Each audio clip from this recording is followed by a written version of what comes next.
নমস্কার নমস্কার নমস্কার নমস্কার নমস্কার নমস্কার নমস্কার নমস্কার আপনাদের সবাইকে সবাইকে সবাইকে নমস্কার জানাচ্ছে আপনাদের সৌমিত্র বসু। সবাইকে অজস্র শুভ কামনা জানাচ্ছে, সবাইকে স্বাগত জানাচ্ছে আজকের এই শরণাগত অনুষ্ঠানে এবং সবাইকে শুভ সকাল জানাচ্ছে। শুভ হোক, শুভ হোক, শুভ হোক, সকলের শুভ হোক, সকলের ভালো হোক, সকলের কল্যাণ হোক, সকলের মঙ্গল হোক, মঙ্গল হোক। আজ জাতীয় জনসংযোগ দিবস, 20শে এপ্রিল। মানুষের সঙ্গে মানুষের সংযোগ, যে কোনো ধর্মের এইটা মূল কথা। ঈশ্বরের সঙ্গে মানুষের সংযোগ এবং মানুষের সঙ্গে মানুষের সংযোগ, মানুষের মধ্যেই সেই ঈশ্বরকে পাওয়া। বেনি মাধবশীলের পঞ্জিকা অনুযায়ী আজকের দিনটার কথা বলি। আজকে 6ই বৈশাখ 1432, ইংরেজির 20শে এপ্রিল 2025, রবিবার। আজ সপ্তমী। সূর্যোদয়ের সময় ভোর 5:16, সূর্যাস্তের সময় বিকেল 5:56। পূর্বাষাঢ়া নক্ষত্র। আজকে জন্মে ধনু রাশি, ক্ষত্রিয় বর্ণ, নরগণ। দিনের বেলা 1:46 গতে মকর রাশি, বৈশ্য বর্ণ, মতান্তরে শূদ্র বর্ণ। আমাদের হোয়াটসঅ্যাপে চিঠি পাঠাবার নাম্বার 9831922927। চিঠির গোড়ায় অতি অবশ্যই SG লিখতে হবে। এবারে অনুষ্ঠান পরিচিতি, কিন্তু অনুষ্ঠান পরিচিতিতে তো কিছু বলবার নেই। আজকে তো রবিবারের শরণাগত, আর রবিবারের শরণাগত মানে শ্রী চৈতন্যদেবের শরণাগত। তার জীবন কথা বলছি, তার জীবন কথার সূত্র ধরে তার সঙ্গে যারা যুক্ত ছিলেন তাদের কথাও কিছু কিছু উঠে আসছে, তাদের সঙ্গে মহাপ্রভু সম্পর্কের কথা কিছু কিছু উঠে আসছে। এইভাবেই তো চলছে আমাদের আলোচনা। তো সেই আলোচনা চলবে, সেই কথা বলবো। রামচন্দ্রপুরী যেহেতু মহাপ্রভুর যিনি গুরু, তার মিত্র ছিলেন, তার ফলে রামচন্দ্রপুরীকে মহাপ্রভু আলাদা করে সম্মান করছেন। কিন্তু এই মানুষটি অত্যন্ত নিন্দুক, ছিদ্রান্বেষী এবং যে কোনোভাবেই হোক মানুষকে উত্ত্যক্ত করে আনন্দ পান। মানুষকে বিপাকে ফেলে আনন্দ পাবার একটা চেষ্টা আছে তার মধ্যে, একটা প্রবণতা আছে তার মধ্যে। তো তিনি মহাপ্রভুকে নিয়ে পড়েছেন। তিনি এমনিতে বলছেন যে এই ঘরের মধ্যে দিয়ে পিঁপড়ে যাচ্ছে কেন, তার মানে নিশ্চয়ই শ্রী চৈতন্য তার ঘরের মধ্যে একটু মিষ্টি গুড় টুড় কিছু লুকিয়ে রেখেছেন। সেইখান থেকে আরম্ভ করে যে না, সন্ন্যাসীর তো ভোগী হওয়া উচিত না, সন্ন্যাসীর অতি স্বল্প আহার করা উচিত। এবং সেই কথাটা ঠাড়ে ঠোনে মহাপ্রভুর দিকে চলে যাচ্ছে। মহাপ্রভু তখন খাওয়া কমিয়ে দিচ্ছেন, খুব কমিয়ে দিয়েছেন, শরীর রোগা হয়ে গেছে, দুর্বল হয়ে গেছেন। আর রামচন্দ্র সামনাসামনি কি বলছেন, এই সব নিয়ে একজন জটিল মানুষ এবং খুব ছিদ্রান্বেষী মানুষ, তার সঙ্গে মহাপ্রভুর সম্পর্ক, সেই নিয়ে কথা বলবো আমরা 92.7 বিগ FM এ শরণাগত অনুষ্ঠানে। বলা শুরু করব গানের পর। আমি আছি আপনাদের সঙ্গে, আপনাদের সৌমিত্র বসু। শরণাগত অনুষ্ঠানে এই যে রামচন্দ্রপুরী আড়ালে নানান রকম কথা বলছেন। আবার চৈতন্যদেব যখন না খেয়ে প্রায় শুকিয়ে যাচ্ছেন, তখন তিনি চৈতন্যদেবকে বলছেন যে তোমার শরীর দেখছি ক্ষীণ হয়ে যাচ্ছে, শুনলাম তুমি নাকি খাওয়া দাওয়া করো না, আধ পেটা খেয়ে থাকো। না না না না না, এই কেমন কথা? আরে এই শুষ্ক বৈরাগ্য সন্ন্যাসীর ধর্ম নয়। তবে হ্যাঁ হ্যাঁ, মানে ওই ভোগবাসনা এগুলো ত্যাগ করতে হবে তোমাকে। মানে যতটুকু তোমার শরীরের দাবি, যতটুকু তোমার শরীর চায়, সেই অনুযায়ী তো তোমাকে খেতে হবে। সেই অনুযায়ী খেয়ে যোগে সিদ্ধ হওয়াই তো উচিত। এটা ঘটনা, এটা সত্যি কথা। আমি যদি না খেয়ে থাকি তাহলে আমার শরীর ক্রমাগত বলতে থাকবে খিদে পেয়েছে, খিদে পেয়েছে, খিদে পেয়েছে, খিদে পেয়েছে, তখন আমি সাধনাটা করবো কখন? ফলে শরীরকে ওইটুকু দিতে হবে যাতে করে সে না বলে যে খিদে পেয়েছে, খিদে পেয়েছে, খিদে পেয়েছে। এবং রামচন্দ্রপুরী যেটা বলছেন, খুব ভালো উপদেশ দিচ্ছে যে ঠিক ঠিক মতন, পরিমাণ মতন আহার করলে শরীরটাও রক্ষা হবে, তুমি সাধন ভজন করতে পারবে। আর যদি বেশি খেয়ে ফেলো তাহলে সেটা তো বিষয় ভোগ হয়ে যাবে না। লালসা খুব খারাপ জিনিস। লালসার কারণে আহার বিহার সব অনিয়মিত হয়ে যায় বলে আবার গীতার কথা বলছেন। গীতায় ভগবান শ্রীকৃষ্ণ অর্জুনকে বলেছিলেন, যিনি বেশি আহার করেন অথবা যিনি একেবারেই আহার করেন না তাদের যোগ হয় না। এটা রামচন্দ্রপুরী ইত্যাদির কথা বাদ দিয়ে যদি বলি, যে যিনি বেশি আহার করেন আর একেবারেই আহার করেন না, দুজনেই সমানভাবে তারা তাদের সাধনার মধ্যে যেতে পারেন না, তারা নিবিষ্ট হতে পারেন না। তো মুখে মহাপ্রভুর সামনে এই সমস্ত কথা বলেন, আড়ালে উল্টো কথা বলেন। ফলে আশ্রমের লোকজনেরা তাকে সকলেই জটিলা কুটিলা বলে ডাকে, নিজেদের মধ্যে বলে। একটু গান শুনি, তারপর ফিরে আসছি 92.7 বিগ এফএম এ শরণাগত অনুষ্ঠানে। বলবো মহাপ্রভুর কথা। আমি আপনাদের সৌমিত্র বসু। 92.7 বিগ এফএম এ শরণাগত অনুষ্ঠানে। তো রামচন্দ্রপুরীর কথা বলছিলাম আপনাদের। এই হচ্ছে তার ধরন, আড়ালে একরকম বলেন, সামনে আর একরকম বলেন, এই সব করে জটিলা কুটিলা আর কি তিনি। তো ভক্তরা একদম পছন্দ করেন না তাকে, এড়িয়ে এড়িয়ে যান, এবং তাদের আচার ব্যবহারেও যে অপছন্দটা বেরিয়ে আসে না এমনটা নয়। কিন্তু মহাপ্রভু তার ব্যবহারটা খুব একদম ঠিকঠাক, মানে খুবই সৌজন্য প্রকাশ করে কথা বলেন, খুবই ভক্তি শ্রদ্ধা করে কথা বলেন রামচন্দ্রপুরীর সঙ্গে। তো রামচন্দ্রপুরীকে একদিন মহাপ্রভু বললেন যে, আমি তো কিছু জানি না, আমি অজ্ঞ, বালক বলতে পারেন আমাকে, আপনি আমাকে ঠিক ঠিক শিক্ষাই দান করেন এবং আপনার নির্দেশ আমি অক্ষরে অক্ষরে পালন করি। এ আমার কত জন্মের সৌভাগ্য। রামচন্দ্র এরকম করে করছেন, তার ফলে মহাপ্রভু আধপেটা খেয়ে থাকছেন, এবং আশ্রমে যারা আছেন মহাপ্রভুর শিষ্য অনুচর যারা আছেন পার্ষদ, তারাও মহাপ্রভুর অনুসরণে ওই আধপেটা খেয়ে থাকছেন। চারদিকে এই সমস্ত কথা রটে গেছে যে এই একটা আপদ এসেছে আশ্রমে, সে নিজে ভরপেট খায় কিন্তু অন্যদের এইরকম করে করে দিচ্ছেন। ভক্তরা তার প্রতিবাদ করছেন, মানে নিজেদের মধ্যে গুনগুন গুনগুন করছেন যে না, এটা তো ঠিক না, এই কি কি এই লোকটা তো মহা জটিলা কুটিলা, এই সমস্ত কথাবার্তা হচ্ছে, রামচন্দ্রপুরীর কানে গেছে। তো তার মনে হচ্ছে আচ্ছা আচ্ছা আচ্ছা, এই কথাগুলো মহাপ্রভু কিভাবে দেখছে সেটা একটু জানা দরকার। তো মহাপ্রভুর কাছে গিয়ে একটু খোঁজ খবর করছেন, উঁকি ঝুঁকি মারছেন, নাক গলাচ্ছেন করে, যেটা বুঝতে পারলেন শ্রী চৈতন্য এই ব্যাপারে একেবারে উদাসীন। তার একটা আশা ছিল মহাপ্রভু হয়তো তাকে কিছু শোনাবেন, মহাপ্রভু কিন্তু কোনো কথা বলেন না, চুপ করে থাকেন। কোনো তার মনের মধ্যে কি হচ্ছে না হচ্ছে রামচন্দ্রপুরী সম্পর্কে, বা এই যে অর্ধাহারে আছেন তিনি সেই সব সম্পর্কে কোনো আভাসও জানান না। তো এরকম করে কিছুদিন গেল রামচন্দ্রপুরী, তারপর বললেন যে না, আমি বেরিয়ে পড়ি, তীর্থ দর্শনের জন্য বেরিয়ে পড়ি বলে বেরিয়ে পড়লেন।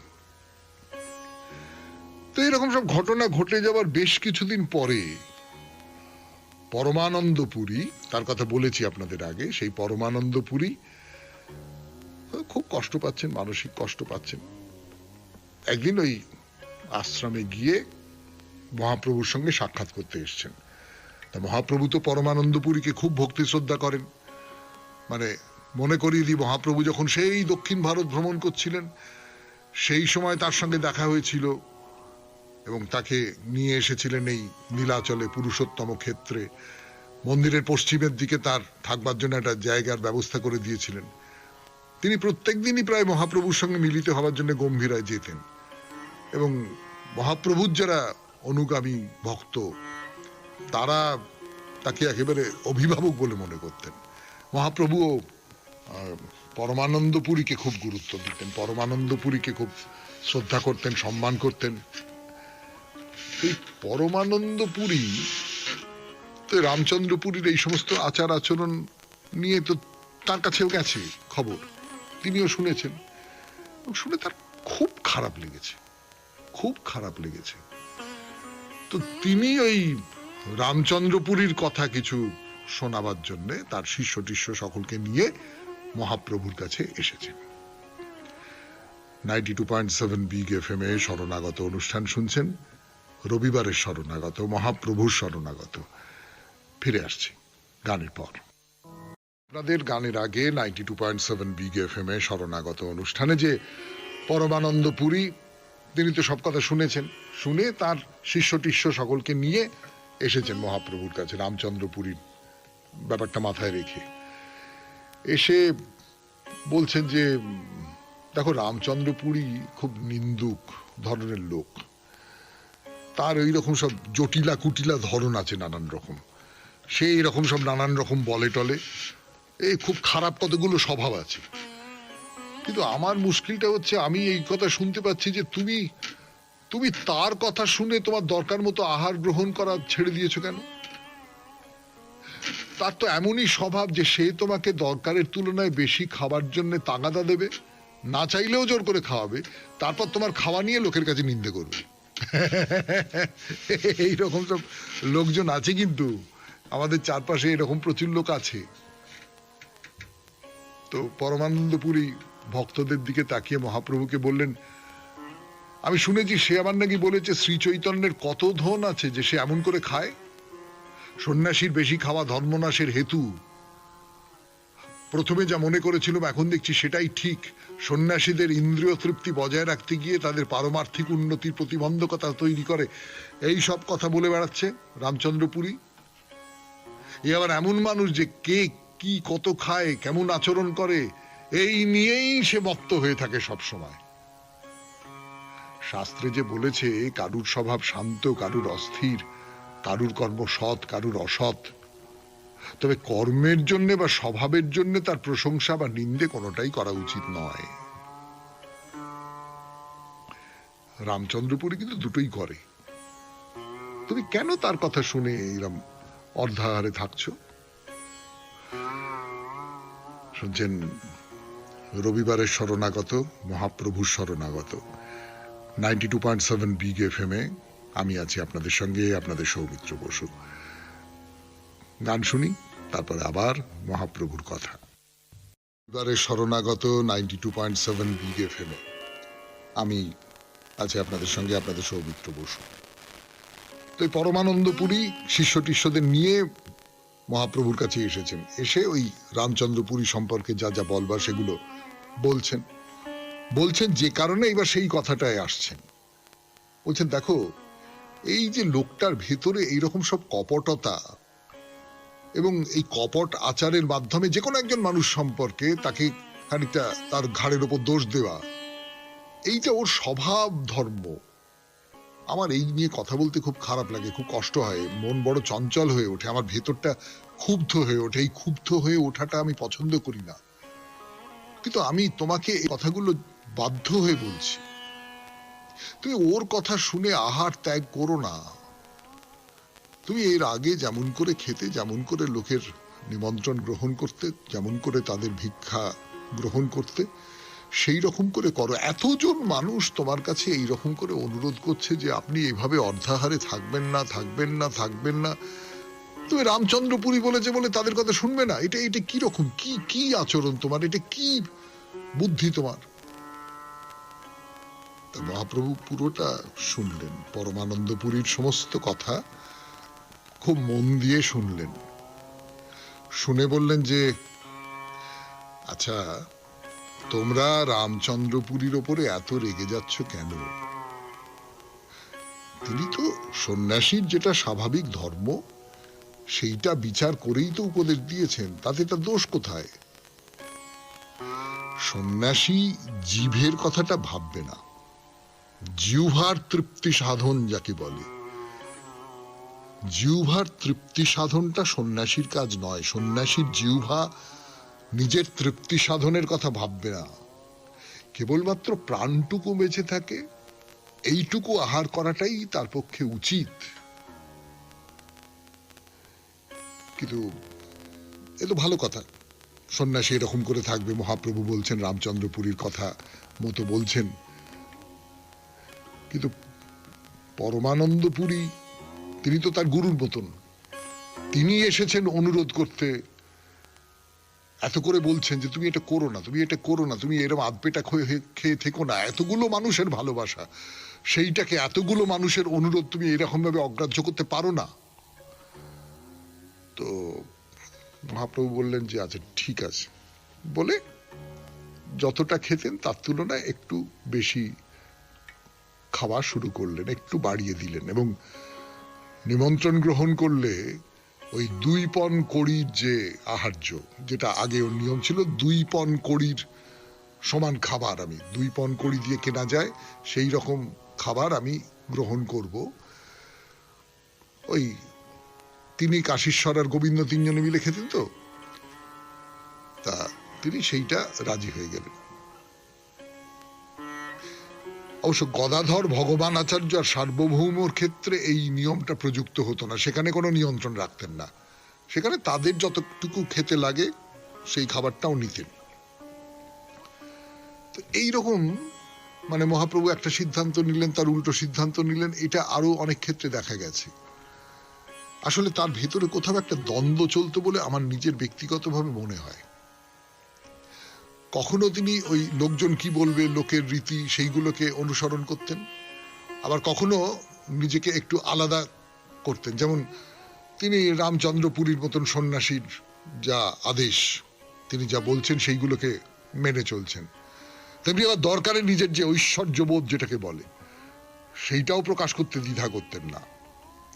মানে একদিকে শাস্ত্রীয় রীতির অনুসরণ করতেন, আবার মানুষের কল্যাণ করবার জন্য এই যে সমস্ত বিধিনিষেধগুলো আছে সেগুলো পেরিয়েও যেতেন। তো যাই হোক, রামচন্দ্রপুরী নীলাচল ছেড়ে চলে গেছেন, আশ্রমের লোকজনরা হাঁপ ছেড়ে বেঁচেছে, আবার নীলাচলের আশ্রম আগের মতো হয়ে উঠেছে। শুনছেন মহাপ্রভুর কথা 92.7 বিগ এফএম এ শরণাগত অনুষ্ঠানে। আরো কথা বলবার জন্য ফিরে আসছে আপনাদের সৌমিত্র বসু গানের পর।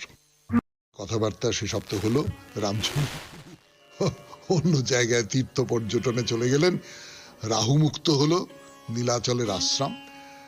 মহাপ্রভু আবার গম্ভীরার চত্বরে বসে ভক্তদের সঙ্গে ভাগবত নিয়ে আলোচনা করেন, এইসব যা যা যা যা প্রতিদিনের যা কিছু দিন যাপন সেই রকমটা হয়, কিন্তু মাঝে মাঝে খুব অন্যমনস্ক হয়ে যান।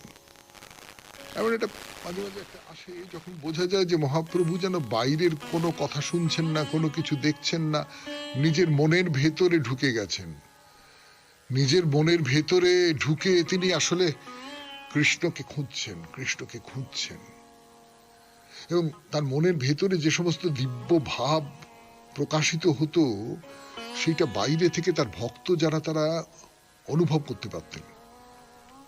আর কখনো কখনো এই যে ভেতরের যে ভাবটা সেটা বাইরে প্রকাশ পেত, মানে কৃষ্ণের যে দিব্য লীলা, সেই দিব্য লীলার কথা বলতেন, ভক্তদের কাছে বর্ণনা করতেন, ভক্তরা এবারে অবাক হয়ে শুনতেন। মানে একজন মানুষ নিজের মনের ভেতরে যেটা উপলব্ধি করেছেন সেই কথাগুলো তিনি বলছেন, ভক্তদের শোনাচ্ছেন, সেটা তো প্রায় সেই উপলব্ধিটার খুব কাছাকাছি চলে যাওয়া হচ্ছে।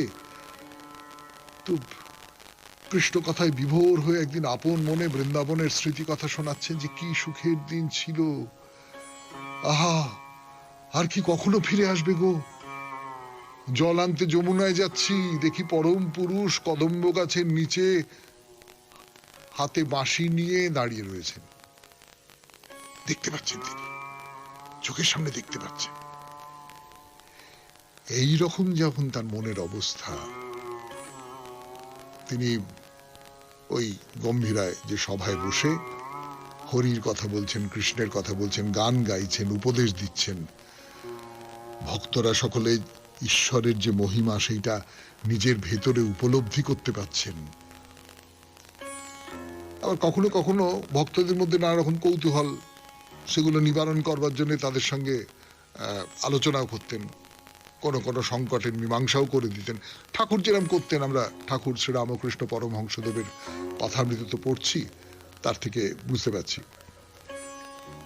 তো একবার এক ভক্ত তাকে জিজ্ঞেস করলেন, আচ্ছা উড়িষ্যায় ভক্তরা তারক ব্রহ্ম নাম গ্রহণের সময় প্রথমে হরে রাম রাম রাম উচ্চারণ করেন, অথচ গৌড়ীয় বৈষ্ণব যারা, তারা হরে কৃষ্ণ কৃষ্ণ কৃষ্ণ হরে হরে বলে কীর্তন করেন।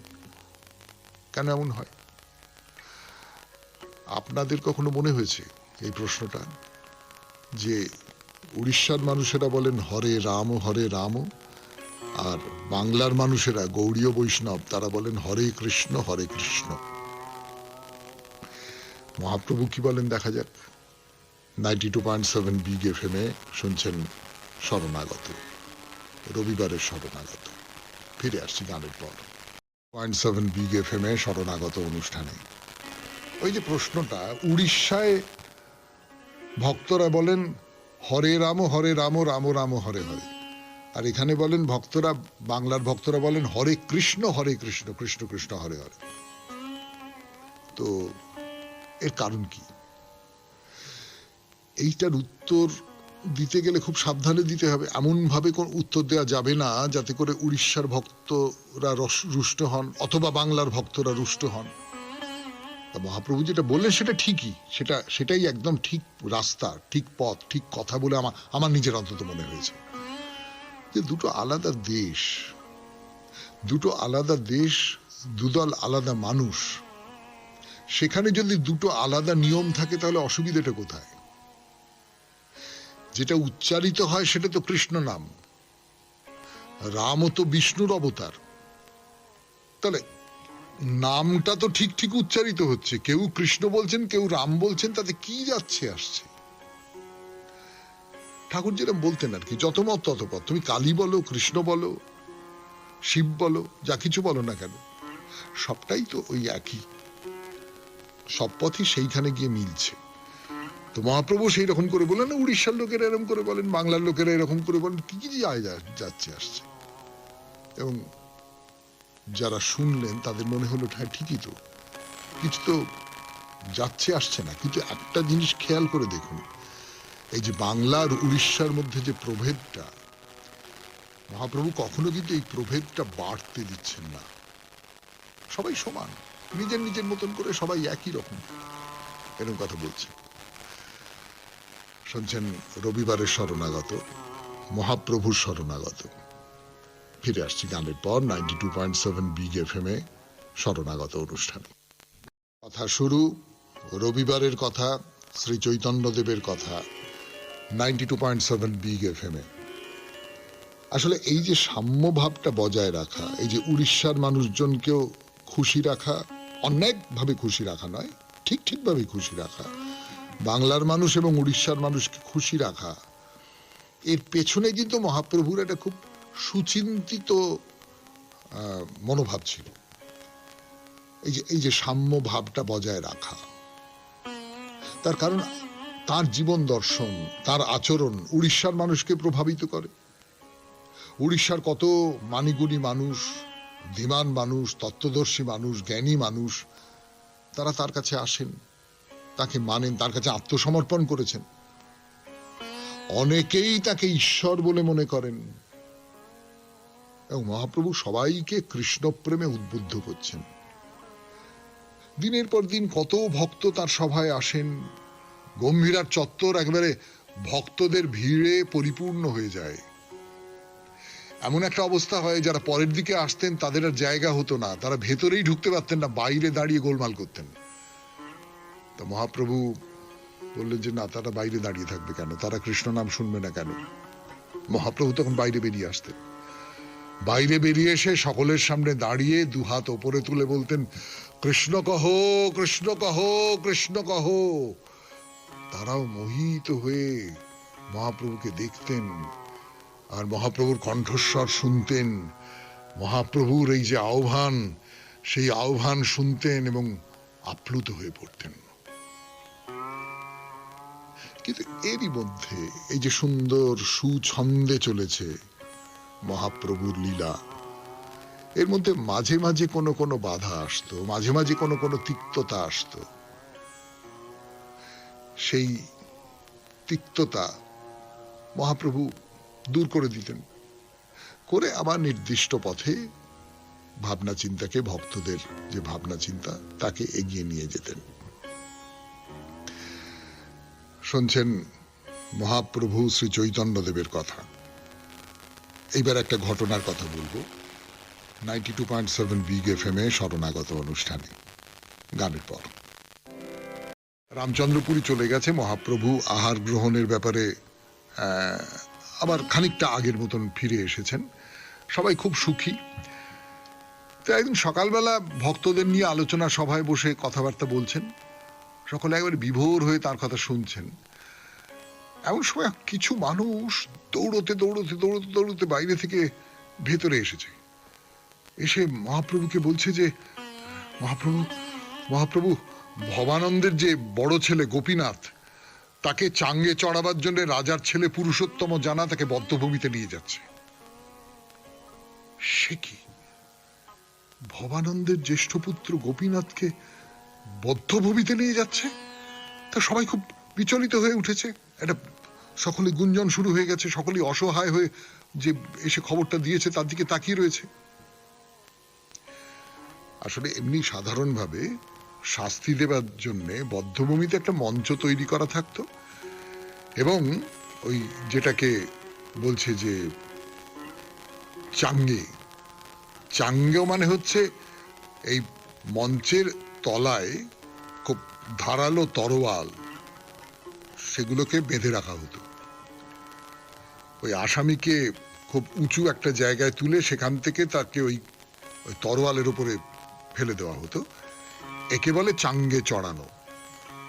তো যাদের মৃত্যুদণ্ড দেওয়া হয়েছে তাদের এই রকম করে বধ করা হতো। এখন যেমন ফাঁসি দেওয়া হয়, তখন এই রকম করে বধ করা হতো। তো গোপীনাথকে ওরকম চাঙ্গে চড়াবার জন্য বদ্ধভূমিতে নিয়ে যাওয়া হচ্ছে।